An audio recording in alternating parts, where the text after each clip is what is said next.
India Nigeria విషయానికొస్తే ఇరు దేశాలు 2007 నుంచి వ్యూహాత్మక భాగస్వామ్య దేశాలు. ఇరు దేశాలు ఆర్థికంగా అభివృద్ధి చెందుతున్నాయి. అలాగే ఎనర్జీ, డిఫెన్స్ రంగంలో ఇండియాకు చెందిన సుమారు 200 కంపెనీలు అక్కడి కీలక రంగాల్లో సుమారు $27 బిలియన్ పెట్టుబడులు పెట్టాయి. ఇండియన్ కరెన్సీ ప్రకారం చెప్పుకోవాలంటే సుమారు 2,30,000 కోట్లుగా చెప్పుకోవచ్చు. ఇక ఇండియా, నైజీరియా రెండు దేశాలు క్రమంగా అభివృద్ధి బాటలో పయనిస్తున్నాయి. నైజీరియా జీడీపీ 2022లో $447 బిలియన్.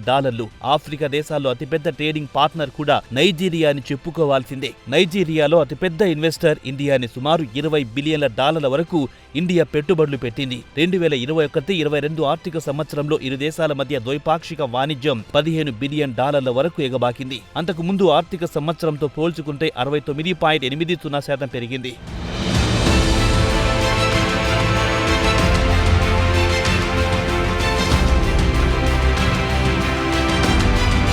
ఇక ఇండియా నుంచి నైజీరియాకు 2022లో సుమారు $5.43 బిలియన్ రిఫైన్డ్ పెట్రోలియం ఉత్పత్తులను ఎగుమతి చేశాం. అదే సమయంలో ఇండియా నైజీరియా నుంచి సుమారు $8.2 బిలియన్ ఉత్పత్తులను దిగుమతి చేసుకుంది. దాంట్లో 90% ముడి చమురే ఉంది. నైజీరియా నుంచి అత్యధికంగా పెట్రోలియం దిగుమతి చేసుకునేది ఇండియానే. ఇండియా నుంచి ఎగుమతుల విషయానికొస్తే ఫార్మాసిటికల్, ఆటోమొబైల్స్, కార్లు, ఐరన్ అండ్ స్టీల్, బియ్యం, ప్లాస్టిక్ దుస్తులు, ఫ్యాబ్రిక్స్, ఇంజనీరింగ్ ఎక్విప్మెంట్, పవర్ సెక్టార్కు సంబంధించిన కాంపోనెంట్లు, ఉదాహరణకు ట్రాన్స్ఫార్మర్లు, ఇన్సులేటర్లు, సర్క్యూట్స్ బ్రేకర్స్ ను ఇండియా చేస్తోంది.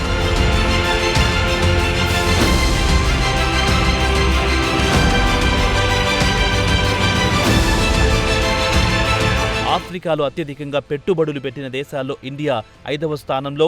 ఇండియా మొత్తం $75 బిలియన్ల వరకు పెట్టుబడులు పెట్టింది. కాగా కాన్ఫెడరేషన్ ఆఫ్ ఇండియన్ ఇండస్ట్రీ 2030 నాటికి ఈ పెట్టుబడులు $150 బిలియన్ల పెంచాలని చూస్తోంది. ఆఫ్రికాతో అతిపెద్ద వాణిజ్య భాగస్వామ్యంలో ఇండియా 3వ స్థానంలో ఉంది. చైనా, అమెరికా తర్వాత ఇండియానే అతిపెద్ద భాగస్వామి. ఆఫ్రికా దేశం మొత్తం ట్రేడింగ్ లో ఇండియా వాటా 6.4% వరకు ఉంటుంది. కాగా నైజీరియా ప్రెసిడెంట్ తినూబా గతేడాది సెప్టెంబర్లో ఇండియా పర్యటనకొచ్చారు. అప్పుడు ఇండియన్ ఇన్వెస్టర్లు నైజీరియా ఆర్థిక వ్యవస్థను బలోపేతం చేయడానికి మరో $14 బిలియన్ల పెట్టుబడులు పెడతామని హామీ ఇచ్చారు. ఆఫ్రికా దేశాల్లో ఈ ఏడాది నైజీరియా అతిపెద్ద వాణిజ్య భాగస్వామిలో 3వ స్థానంలో నిలిచింది. సౌత్ ఆఫ్రికా, టాంజానియా తర్వాత అతిపెద్ద భాగస్వామి నైజీరియాని.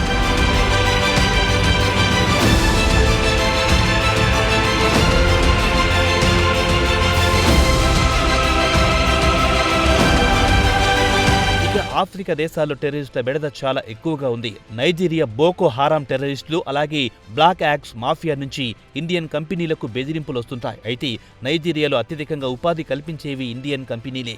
నైజీరియా ఫెడరల్ గవర్నమెంట్ తర్వాత నైజీరియాలో సుమారు 135 కంటే ఎక్కువ ఇండియన్ కంపెనీలున్నాయి.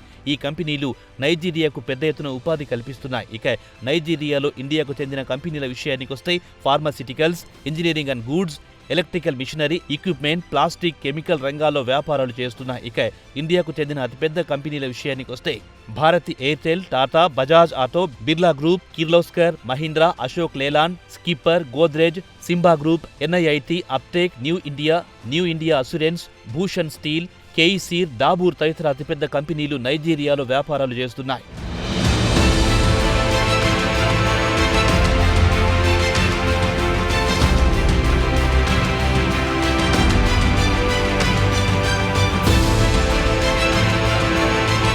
ప్రధానమంత్రి నరేంద్ర మోదీ ఆదివారం ఉదయం నైజీరియా రాజధాని అబూజా చేరుకున్నారు. ఇరు దేశాల మధ్య బలమైన సంబంధాలకు ప్రధాన కారణం 60,000 మంది భారతీయులే అని ప్రధాని అన్నారు. అంతేకాకుండా G20 బ్లాక్లో ఆఫ్రికన్ యూనియన్ కు గతేడాది సెప్టెంబర్లో న్యూఢిల్లీలో జరిగిన సదస్సులో శాశ్వత సభ్యత్వం ఇప్పించింది ఇండియా.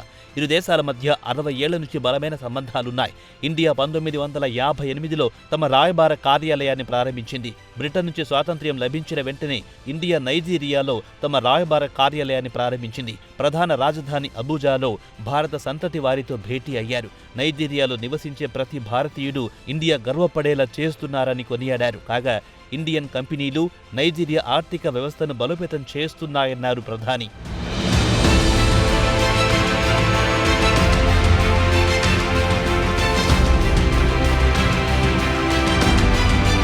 నైజీరియాలో నివసించే భారతీయులు యోగాను ప్రాచుర్యం చేశారు. వారం వారం ఇక్కడి భారతీయ టెలివిజన్ ఛానల్లో యోగా ప్రసారం అవుతోందన్నారు. హిందీని అత్యధిక ప్రజాదరణ భాషను చేశారు. నైజీరియన్ విద్యార్థులు హిందీ నేర్చుకుంటున్నారు. నైజీరియా ప్రెసిడెంట్ బోలా అహ్మద్ తినుబాకు ధన్యవాదాలు తెలిపారు. కాగా నైజీరియాలో మోదీకి నేషనల్ అవార్డ్ ఆఫ్ నైజీరియాతో సత్కరించింది. ఈ అవార్డు తనకు దక్కింది కాదని ప్రతి భారతీయుడికి దక్కిన గౌరవంగా భావిస్తున్నానన్నారు ప్రధాని. ఇక చైనా విషయానికొస్తే చైనా కూడా నైజీరియాలో పెద్ద మొత్తంలో పెట్టుబడులు పెడుతోంది. ముఖ్యంగా చమురు మౌలిక రంగాల్లో పెద్ద మొత్తంలో పెట్టుబడులు పెడుతోంది. అలాగే నైజీరియా మిలిటరీకి ఎక్విప్మెంట్ అందిస్తోంది. అలాగే అక్కడ కమ్యూనికేషన్ శాటిలైట్ ను ప్రారంభించింది. అలాగే చైనా అక్కడ భాగస్వామ్యంగా కాకుండా ఓనర్షిప్ వ్యాపార కార్యకలాపాలు చేస్తోంది. అయితే నైజీరియన్లు చైనా కంటే ఇండియన్ పెట్టుబడుల వైపే మొగ్గు చూపుతున్నారు. ఇక అసలు విషయానికొస్తే ఆఫ్రికా దేశాల్లో చమురు సహజ వాయువు పుష్కలంగా ఉన్నాయి. వీటిపై చైనా కన్నేసింది. అదే సమయంలో ఇండియా కూడా నైజీరియా చమురుపై ఫోకస్ పెట్టింది. అయితే నైజీరియా పూర్తి స్థాయిలో చమురు నిక్షేపాలను ఇంకా వెలికి తీయలేదు. నైజీరియాలో ముడి చమురు లభిస్తున్నా వాటిని శుద్ధి చేసి పెట్రోలియంగా మార్చడంలో నైజీరియా బాగా వెనుకబడింది. వారి వద్ద ఆ టెక్నాలజీ లేదు. దీంతో ఇండియాకు చెందిన కంపెనీలు, ఇంజనీరింగ్ ఇండియా లాంటి కంపెనీలు ముడి చమురును పెట్రోలియంగా మార్చడానికి సహకరిస్తున్నాయి. ఇక చైనాతో పోల్చుకుంటే ఇండియన్స్ ఇంగ్లీష్ భాష మీద పట్టు బాగా ఉంది. ఇండియన్ బిజినెస్ మెన్లకు నైజీరియా ప్రస్తుతం అత్యంత కీలకమైన బిజినెస్ డెస్టినేషన్. నైజీరియా ఆర్థికంగా అభివృద్ధి చెందుతోంది. దీంతో ఇండియన్ కంపెనీలు లబ్ధి పొందే అవకాశాలు పుష్కలంగా ఉన్నాయి. ప్రధానమంత్రి పర్యటనతో భారతీయ కంపెనీలు మరింత లబ్ధి పొందుతాయనడంలో ఎవరికెలాంటి అనుమానాలక్కర్లేదు.